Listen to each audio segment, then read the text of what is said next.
som da mente vem vibrando no ritmo da ciência. Vou dançando, descobrindo o universo em mim pelo caminho da neurociência.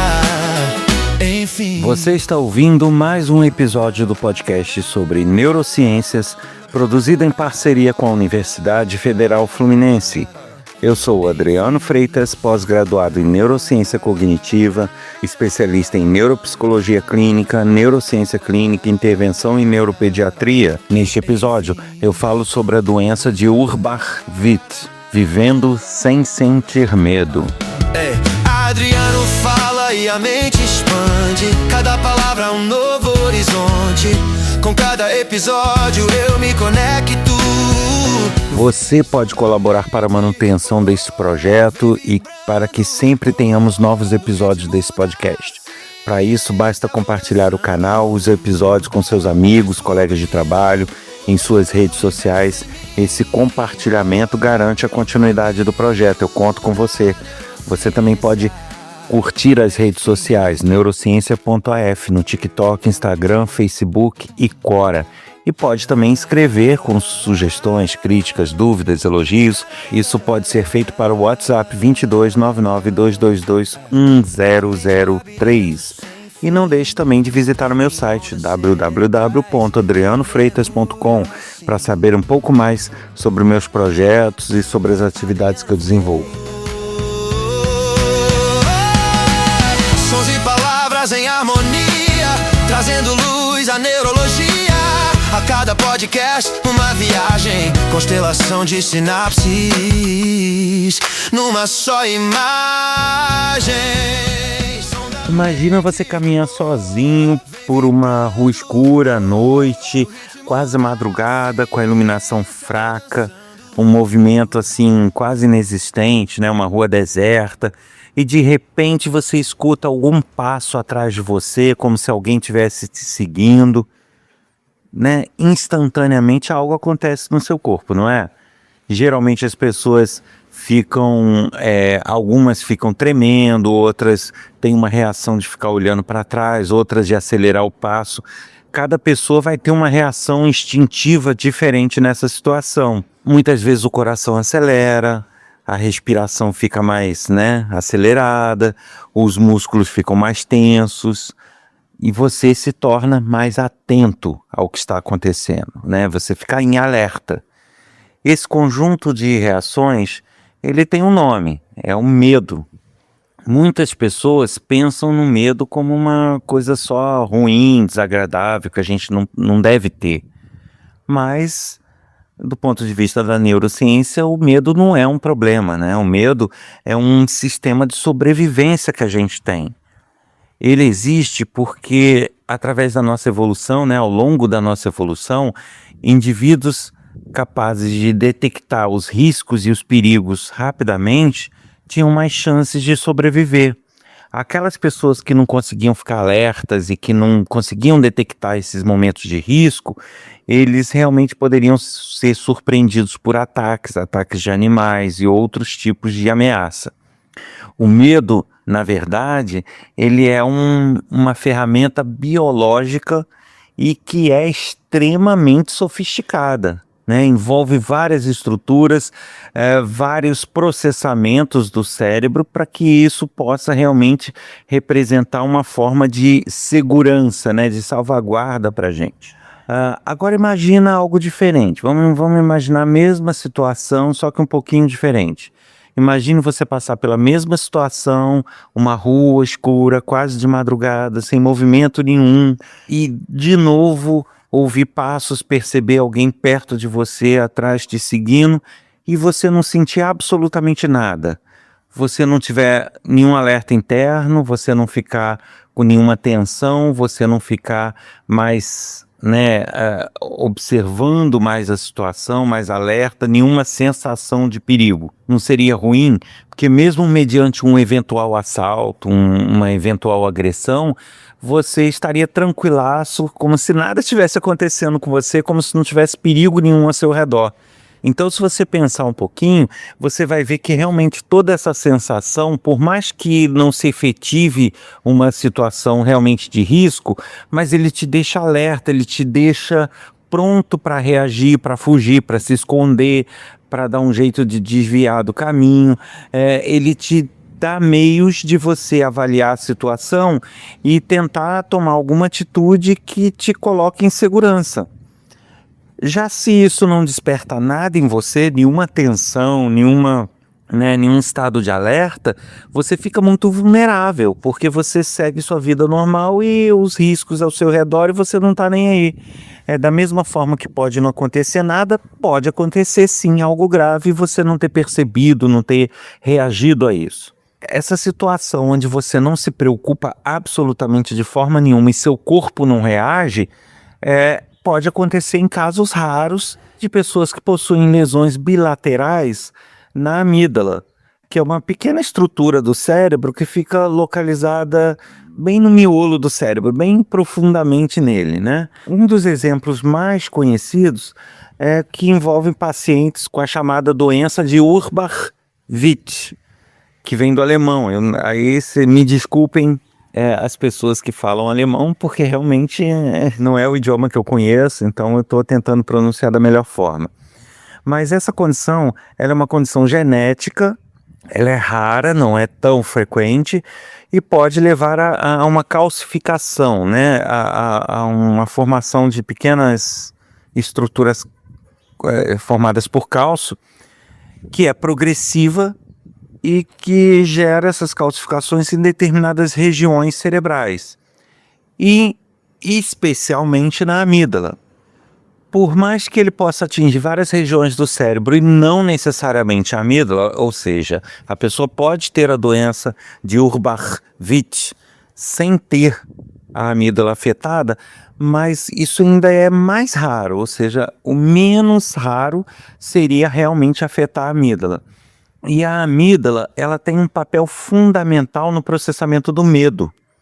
Então, por isso é que essa doença está tão associada a essa falta de medo, né? Porque em quase todos os indivíduos que possuem essa doença, há uma lesão, né? Uma calcificação da amígdala também. E ela realmente, imagina assim, um detector de ameaça. Seria essa amígdala, tá? Quando os nossos sentidos, né, a nossa visão, a nossa audição, né, a nossa percepção tátil de temperatura, qualquer coisa que a gente perceba perto da gente, que captam algo que pode ser iminentemente perigoso para a gente, né, até um ruído inesperado, um movimento brusco, uma respiração atrás da gente, um rosto, uma expressão agressiva de alguém, essa informação é rapidamente enviada para a amígdala, para essa estrutura. E isso acontece muito antes da nossa consciência perceber, ou seja, antes da gente se inteirar da situação, o que está acontecendo, o nosso corpo já reagiu, né? O nosso instinto mesmo de sobrevivência. Na verdade, o cérebro ele tem duas rotas, né? Dois caminhos principais para processar estímulos de ameaça. Uma rota é mais lenta, né? Um caminho que toma a informação, ele é lento, que é o que passa pelo córtex cerebral e envolve uma análise consciente, né? Então, é a gente pensar sobre o assunto, a gente refletir, buscar experiências anteriores e daí ver e detectar que aquilo pode realmente ser uma ameaça. Isso demora tempo, isso não é uma reação muito rápida. Até a gente se inteirar da coisa já foi. Então, esse é um caminho que geralmente não faz com que a gente tenha essas reações corporais, né? E de alerta para situações de perigo. Agora, existe a outra rota, que é a rota mais rápida, que vai diretamente para a amígdala. Então, enquanto uma rota depende do nosso raciocínio fino, né, dessa busca de experiências anteriores e tal, para gerar algum tipo de reação, e mesmo assim uma reação mais voluntária, né, um querer correr, um querer fazer isso, aquilo, não é uma coisa instintiva, a amígdala não, ela vai tomar as atitudes que ela que se julgar necessário para a proteção do indivíduo, independente dele estar pensando conscientemente sobre isso. Então, quando a gente detecta uma situação de perigo, quando esses estímulos chegam e passam pela amígdala, que é o caminho mais rápido, ela já vai imediatamente aumentar os batimentos cardíacos, respiração, nos manter alertas, né, dilatar nossa pupila, que são também aquelas reações básicas de estresse, para que a gente fique preparado para fugir ou para lutar, né, para a gente se proteger. Então, essas reações, elas ocorrem independente da gente saber ou não. Por isso que algumas vezes a gente escuta um barulho, cai alguma coisa, a gente tem toda uma reação, às vezes algo cai do nosso lado, a gente dá um pulo para frente ou dá uns passos para frente para, né, assim, às vezes até com o coração disparado, e depois que a gente olha, que vai analisar e vê que não houve risco nenhum, que foi só alguma coisa que caiu, alguma coisa assim. Então, isso demonstra justamente a diferença dessas duas rotas, né? A rota rápida da amígdala é que fez o nosso coração acelerar e pular para frente. Já a rota lenta é que pensou sobre o assunto, analisou a situação e viu se realmente confirmou se era realmente um risco ou não, e aí nos fez conscientemente fazer alguma outra coisa e até baixar a bola da amígdala, né? Então, assim, existe realmente uma reação imediata de autoproteção e uma mais lenta que vai refinar esse pensamento e esse instinto e ver se realmente houve essa necessidade ou não. Essa reação automática, né, do corpo, ela envolve todo um conjunto de respostas fisiológicas, né? Como eu já falei, e também relatei até um pouco no episódio onde eu falo sobre o estresse. Busquem lá. Porque o estresse e o medo, eles andam meio que junto ali, né? O medo pode disparar reações corporais de estresse, que é aquele mecanismo de fuga ou luta, que quem pesquisar lá no episódio vai entender melhor. Essa reação fisiológica, ela tem todo um trâmite ali dentro do cérebro, né? A amígdala, ela vai enviar sinais para uma outra estrutura chamada hipotálamo. O hipotálamo vai ativar o sistema nervoso autônomo e hormônios como adrenalina, cortisol são liberados. Aí, a partir dessa liberação de hormônios, o coração acelera, a pressão arterial aumenta, os músculos ficam prontos para agir, né? Quer seja correr, quer seja encarar uma briga. Tudo isso em termos de segundos, em frações de segundo, independente da gente se dar conta de que aquilo está acontecendo. E o objetivo é justamente preparar o organismo para as duas possibilidades clássicas aí, já envolvendo uma reação de estresse, que é fugir ou lutar. Mas quando a amígdala está danificada, esse sistema simplesmente não funciona. Então, pessoas com lesões bilaterais nessa estrutura, ela pode até reconhecer situações perigosas, ela pode saber que conscientemente que a situação é perigosa e que envolve algum dano para o indivíduo, mas o corpo não reage. Então, a pessoa sabe que uma cobra venenosa representa risco. A pessoa sabe que uma pessoa armada na frente dela também é um risco. Ela sabe que ela dá um passo na frente de um precipício é perigosíssimo, mas o corpo dela não faz nada para evitar. Não reage, não gera situações de alerta, não, sabe, a pessoa fica como normal, como se nada tivesse acontecendo, porque realmente essa estrutura ela não funciona, né? Esse mecanismo de medo não funciona. E aí funciona só o mecanismo lento de raciocinar e de depender da vontade. Só que esse mecanismo lento de raciocinar não prepara o nosso corpo para encarar uma fuga eficiente nem uma briga eficiente. Então, por mais que a gente queira fugir ou queira brigar, a gente não vai ter explosão muscular, a gente não vai ter força, a gente não vai ter outros elementos e substâncias que seriam geradas pela estrutura instintiva, sabe? Então, essa sensação visceral de medo, ela fica desligada em pessoas que têm essa condição. E aí, são produzidos comportamentos bem curiosos e muito perigosos, né? Alguns pacientes, por exemplo, se aproximam de animais ameaçadores sem a menor cautela, né? Tem uma cobra altamente venenosa, a pessoa, se bobear, vai lá e ainda faz carinho nela.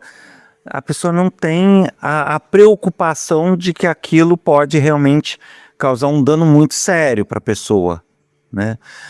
Tem pessoas que caminham em locais perigosos e não têm também o menor instinto de alerta ou de preocupação, né? Por mais que uma rua em determinado local, em determinado horário, já seja conhecido de por quase 100% das vezes dar problema, a pessoa, mesmo sabendo disso, ela passa por ali sem o menor problema para ela, né? Sem sentir nada. Inclusive, há relatos de indivíduos que enfrentam situações assim potencialmente fatais e com total tranquilidade, né? De forma muito surpreendente. E aí isso tudo nos leva a um ponto assim bastante importante nisso. Muitas vezes as pessoas confundem ausência de medo com coragem. E são coisas diferentes, né? O fato de você não sentir medo não significa que você é corajoso. A coragem, ela significa que você sente o medo, você tem as reações de medo, você fica alerta, mas apesar disso você consegue superar isso e agir apesar desse medo. A coragem significa sentir medo e agir apesar desse medo. Então a pessoa sente as reações de medo, tem essas reações instintivas, fica alerta, mas apesar disso tudo, ela opta e tem a coragem de encarar esse medo, né, e de, apesar dele, agir em determinada situação. Já a ausência de medo, por outro lado, ela significa que esse mecanismo que eu descrevi não está funcionando, o que não significa que a pessoa encarou a situação porque resolveu enfrentar a situação, mas simplesmente porque não viu o perigo nela, não teve reação de autoproteção nela. Então, não sentir medo, tá? Que isso fique claro, não é necessariamente uma vantagem. Muita gente acha, então se a pessoa não sente medo, ela está em vantagem em relação às outras, porque ela vai poder se sair bem. Não, não é assim. É muito pelo contrário. Não sentir medo pode ser extremamente perigoso para o humano, justamente porque ele cumpre diversas funções essenciais de autoproteção do indivíduo. Então, além de preparar o corpo para o perigo, ele também influencia o aprendizado. Experiências que nos ameaçam e que nos dão esse alerta de medo e de perigo, ele tende a ficar registrado na memória de uma forma mais intensa, para que no futuro a gente não entre de novo naquela situação, não corra de novo aquele risco. Então, se esse sistema de alerta ele não funciona, essas experiências negativas não vão ser registradas como ameaça. E a pessoa, num futuro, vai repetir situações perigosas porque não tem uma experiência prévia de que aquilo era perigoso. Isso tudo ocorre porque a amígdala interage com uma outra estrutura importante, que é o hipocampo. Né? O hipocampo é responsável pela formação de memórias. A partir do momento que ela está danificada e essa comunicação é prejudicada, essas memórias de perigo, né, e de momentos arriscados não são formadas. O normal seria que um evento que envolve carga emocional muito forte, especialmente o medo, fizesse com que a amígdala intensificasse esse processo de consolidação de memória. Situações de medo e perigo que seriam lembradas de forma mais fácil, de uma forma normal, deixa de funcionar nessas condições. Então a pessoa não tem a noção, né? Ela repete ações de perigo porque ela não consegue ter o registro de que a situação anterior foi de perigo. Esse mecanismo ele tem um valor adaptativo, né, para a pessoa se adaptar às condições, enorme. E ele é justamente perdido por esse mau funcionamento da amígdala. Assim, resumindo bem isso, né, o medo ele ajuda a ensinar o cérebro o que ele deve evitar. Sem medo, esse tipo de aprendizado, né, do que evitar, do que não fazer, fica totalmente comprometido. Isso mostra que emoções consideradas negativas, que todo mundo acha que não deve ter, que deve ser evitado, na verdade, podem ter funções extremamente importantes na nossa sobrevivência. A gente vive numa cultura, né, que frequentemente trata as emoções ruins, as emoções consideradas desagradáveis, como algo que precisa ser eliminado da nossa vida. Então, desde cedo, aquilo que eu sempre discuto na formação das crianças, né? Tenta-se evitar, as crianças não podem se frustrar, as pessoas não podem sentir medo. Cara, só que isso são mecanismos de proteção. Então, se a criança nunca se frustrou, ela vai ter problemas quando se frustrar quando adulto. Porque o mundo vai frustrar ela de alguma forma em algum momento. Isso não vai ter como evitar. Da mesma forma, o medo. Se a gente protege todos os indivíduos, as crianças, os parentes, para que nunca sintam medo de nada, essas pessoas não vão ter esse aprendizado instintivo do cérebro para saber o que evitar ou o que não evitar. Então, assim, muitas emoções negativas, na verdade, são importantes para a nossa sobrevivência, né? O medo, ele protege. A aversão a alguma coisa evita danos.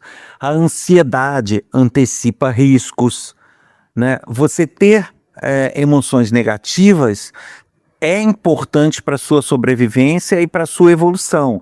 Mas é claro que esses sistemas, eles podem se desregular. A pessoa pode ter uma ansiedade extremamente excessiva.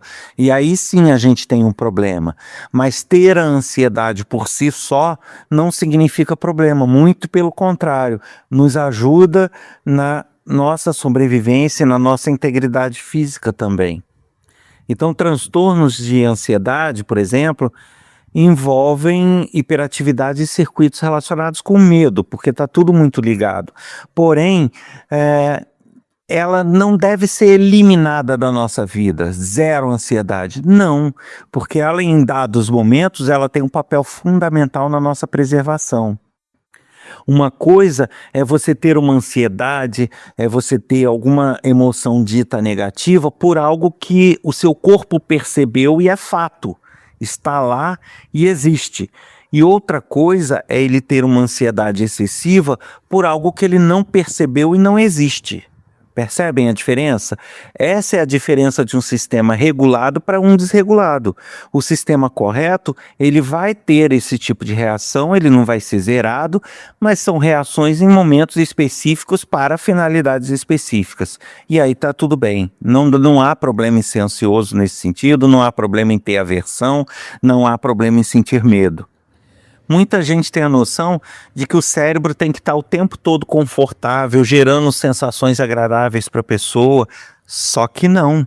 A função do cérebro não é produzir conforto para a pessoa, a função do cérebro é manter o organismo vivo. E às vezes manter o organismo vivo significa gerar sensações que são desagradáveis, que nos alertam para ameaças, que nos fazem prever situações que poderiam nos colocar em risco e assim por diante. E assim, se a gente for fazer uma pergunta sobre o medo, a gente não deveria se perguntar por que sentimos medo. Essa pergunta não é bem isso que a gente deveria entender, não. A gente deveria perguntar o seguinte: como conseguimos sobreviver graças a ele? Né? Porque o medo, ele moldou o comportamento humano ao longo de milhares de anos.